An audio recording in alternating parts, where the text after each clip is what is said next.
Welcome to Phazon Labs, the internet's premier Metroid Futures podcast powered by the World 1-1 Podcast Network. I am, as always, your host, Wonder. Joining me this week is Michael, spaced out space jump. Yep. And every week we get together and bang our space rocks together until we make a new Metroid game that we'll probably never get to play, but we'll be happy that we made it anyways. So let's dig in. This week, I'm bringing one of mine to the table here, and I got really excited at the idea when this came across my brain box a couple of weeks ago, and I've actually been really itching to get in and share this one. So I'm going to give you the synopsis off my notes here, and I might deviate a touch, but this is kind of coming as a bulk thought put down on paper, and we can play with her from there. So, Samus' ship gets shot down while scouting a reported pirate stronghold. Crashes at the base of a massive mountain stronghold with a MacGuffin. We'll say maybe, I don't know, some sort of anti-aircraft weapon that they're rocking now for airspace dominance. Not a huge deal what you want to put there, but there it is. But a MacGuffin at the top of the mountain stronghold, stopping her from getting a signal out off the planet, or being able to, get her ship up off the planet either. So, ascending the mountain. What was that? I didn't say anything. Oh, it sounded like you cut in for a sec. My bad. So, ascending the mountain with her starts with her climbing the outside, but there's also a system of tunnels and caverns that zigzag through the mountain. So the base of this mountain starts out barren, inhospitable wilderness conditions, and the first few upgrades that you find along the way will actually lean more into survival and climbing mobility as opposed to offensive and weapons abilities. As she climbs, she starts getting to the bottom outskirts of the stronghold, and the pirate population starts getting denser and stronger the higher she goes. The more combat-focused upgrades start coming in as she makes her way up the stronghold because of the fact it's actually a pirate weapons development lab. And she starts finding weapons upgrades throughout the lab.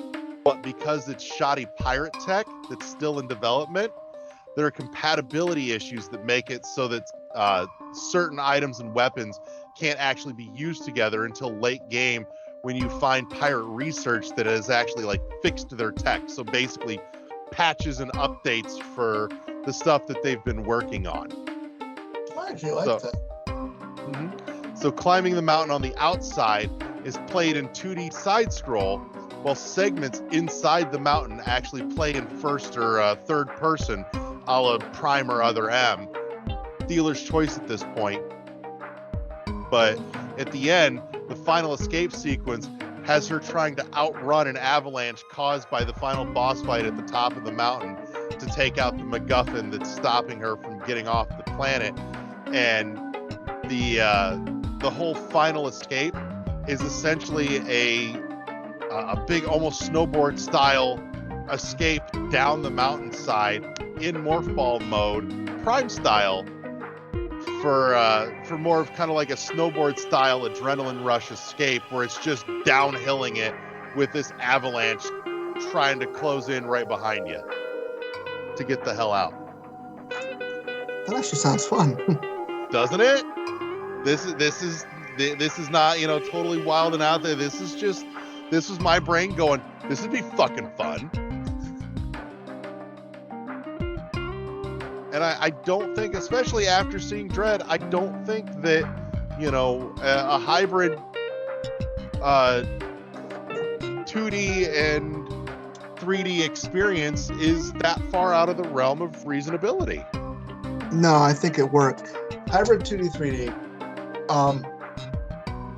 Honestly, that was the one thing I actually really liked about Other M, was how certain areas you'd be running and it'd be still a 2D plane, but it wouldn't play on a 2D plane. You know what I'm talking about? Right. It played almost on a 3D plane. Like when you had the sections that were, long ways running from left to right, you kind of had that 3D plane a la old school beat 'em ups like Double Dragon. Yes. Like, what was it? The Mega Man X6 did the same thing a couple times, too. Okay. Not 6, 7. One of the only good things about 7. Right. But I mean, if they could do, some of that more cinematic pulled up over the shoulder stuff, for the inside caverns that are crisscrossing through this mountain, hitting some points where you're out of options to traverse on the outside, and so you've got to cut through. But cutting through, the higher you go, means more and more, risking your encounters in combat with the pirates, because you're eventually going from abandoned, or empty caverns to cutting through their stronghold in and out. What if it gave you the option to play them as stealth segments? Ooh. Like, because you can blast your way through, but if you do that, then it alerts the entire fucking mountain that you're there. Right. So I'm not opposed to this. You can play it a different way and basically sneak through using the morph ball and the cloaking device and other things like that. Yeah. Like that could be neat. I could see some definite options in there, especially too if basically Metal Gear the Solid spider magnet makes a comeback too. Yeah. This is one though where I think I don't think the space jump is a workable upgrade that could make it into this though, if you think about it, because really once you hit that, if you can get outside, you don't have anything limiting or directing your climb up the mountain. What about a limited space jump to where it gives you the option of a double or triple jump? I was just going to say, at the very least, you could go with the spin boost, since they've introduced that idea at this point. Right. And I'm fully on board with that, because the spin boost does actually offer some mobility flexibility that the high jump boots didn't.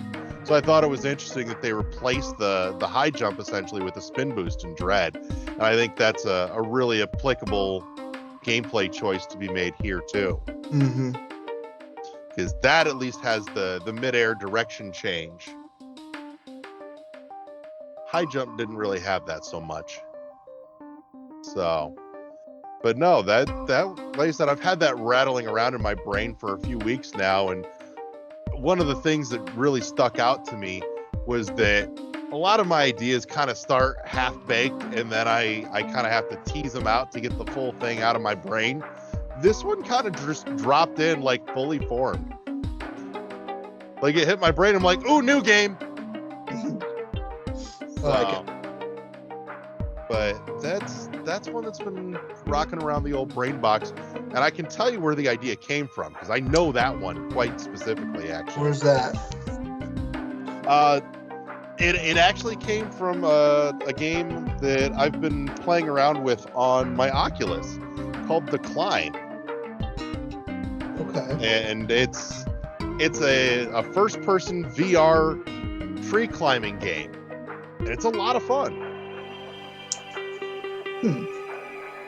But I'm looking at it going like, man, I'm having a lot of fun with this whole mountain climbing thing. I'm like, I wonder if there's a neat way I could apply this here. And then the idea just kind of slammed into the back of my brain and went, here you go, bitch. So, but I was really happy when it hit me. I'm like, man, I want to play that fucking game now. I will say, I think something that could be done really interesting here, just to mix it up, is that Gravity Suit would be an early game upgrade. Why do you say that? What would that mean for the game, though? So, Gravity Suit comes in as an early game upgrade because you're starting at the base of this mountain where it's a lot of, frozen, nasty, inhospitable conditions outside the mountain.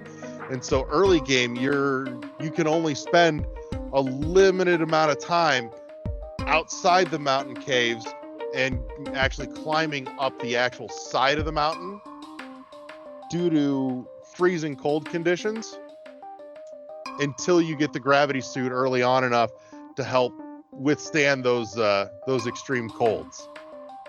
Yeah. Which means essentially any of your liquid movement restrictions get lifted real early.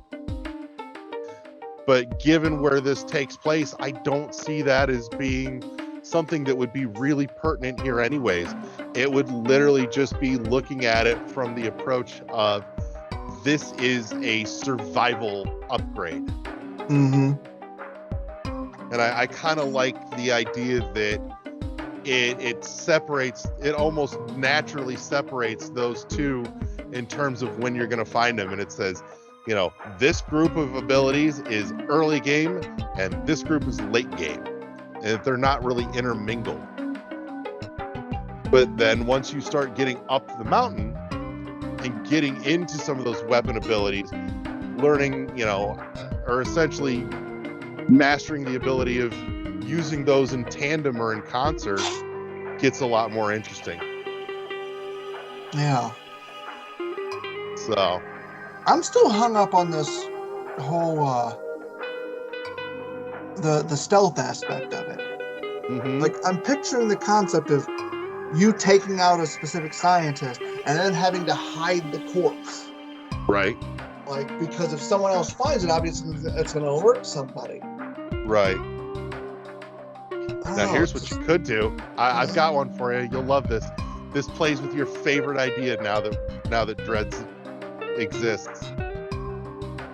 I'm listening. She can hide the corpse by using her Metroid abilities, because we've seen it essentially literally just absorb the whole thing into nothingness. Yeah. But the more she uses it, the more that DNA starts taking over and becomes more Part dangerous. control. Right. So you've got to balance that out. What if one of the items that she manages to find is like almost a hologram system that allows her to look like the person she just took down? You know, I'm actually okay with this idea. One of my favorite games used that same idea is a baseline mechanic a couple of decades ago. It was a lot of fun, but it was a very different genre. What game? The Journeyman Project 3. Okay.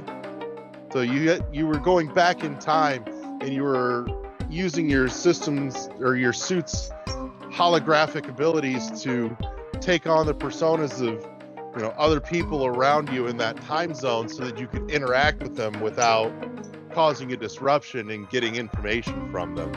Mm-hmm. So it'd be kind of neat to essentially functionally infiltrate the pirate base to, you know, get in and get information out while you're at it as well by disguising yourself as a pirate.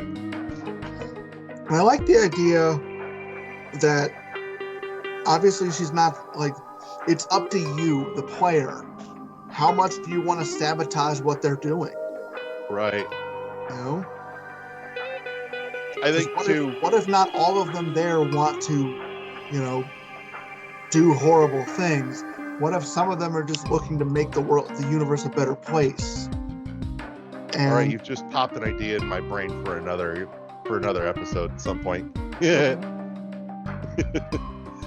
But no, I like the idea. I'm thinking too, if we're playing a balancing act with the Metroid ability to make the bodies disappear, to essentially eat them, that throughout the lab there are stations that you can essentially make use of that drop that meter back some to give you a little bit of wiggle room, given that the pirates have always been interested in experimenting and trying to find a way to control the Metroids. They may have hit on something and have it there at that lab that allows her to keep that in check as she's using those abilities. Ooh, I like that. give you a little bit of checks and balances. So, but yeah, that's my thought. I'd love to see. I don't know, maybe.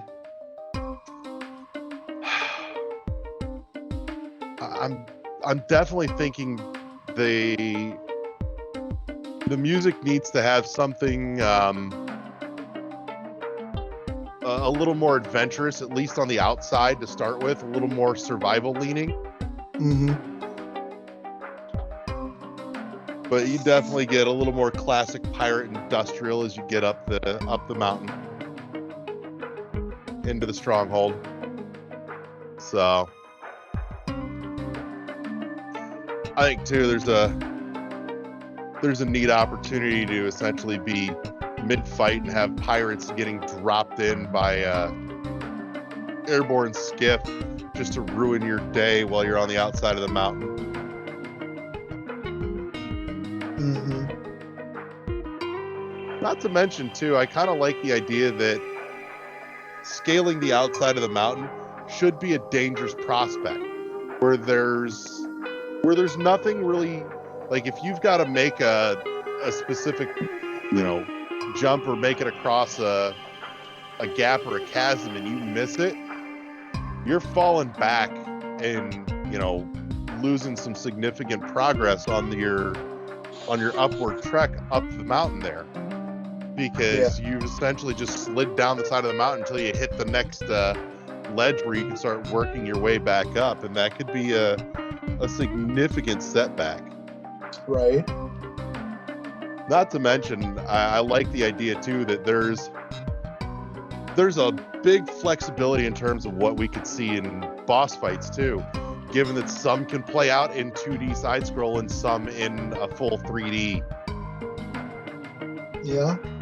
Like I would love one on the outside of the mountain in 2D where it's a mostly aerial fight where the ground drops out and there's going to be like a lot of grappling and or spider magneting, because you've got almost no ground to stand on to make this fight happen, and if you drop, it gets you out of that fight and you've got to make your way back up to it again. Yeah. So you can actually tweak the stakes of a boss fight quite a bit like that. I'm also thinking that if you stealth your way through it correctly, you could actually bypass boss fights entirely. At least some, I think. I don't think I'd want to have them all skippable, because you and I have recently, piddled with another game that did the same thing, where you could skip pretty much every boss fight. Yeah. And I kind of didn't like that. I didn't either. Like, I like that if you put a little bit of skill into it and you know what you're doing, you have some options. Mm-hmm. But I don't think it should be present for everyone. I'm more talking the concept that you're still rewarded for not murdering everything in your path. Right. Like, because that was one thing, this other game we're talking about, which was, I'm assuming you mean Axiom Verge 2? Uh-huh. Yeah. Like that, there was no benefit to not killing everything that you came across. Right. But that kind of game design also meant, too, that you couldn't really put any real reward to it either. Correct. So it very much became a, why should I bother with this? Mm-hmm. Which I thought was sad. Yeah, a little bit. But that's my idea. Should we put a title on this? And yeah, I don't have anything though. Let's call it Laundry's Done. Oh, let's see here. Part of me is just thinking, going real simple with this, just Metroid: The Ascent. It has a very classic mountain climb feel to it. Kinda.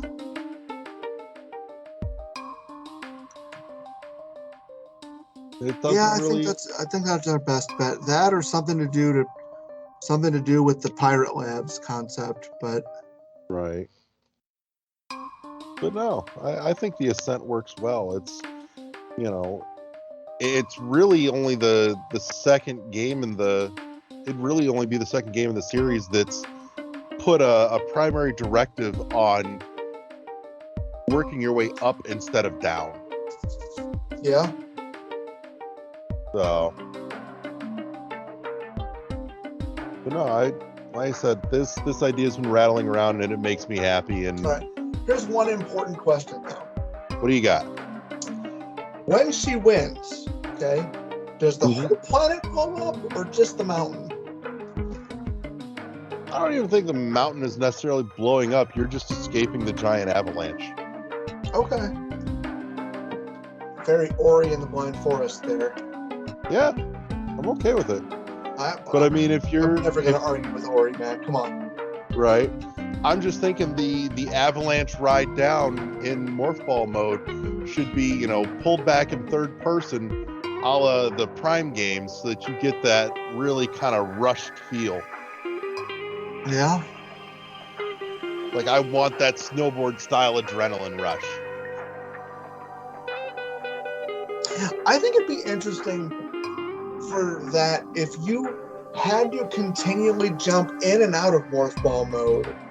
Oh, there you go. She's literally like almost just sliding down at certain points, and then there's a specific type of ridge coming, so she literally Morph Ball almost in midair to hit it just right.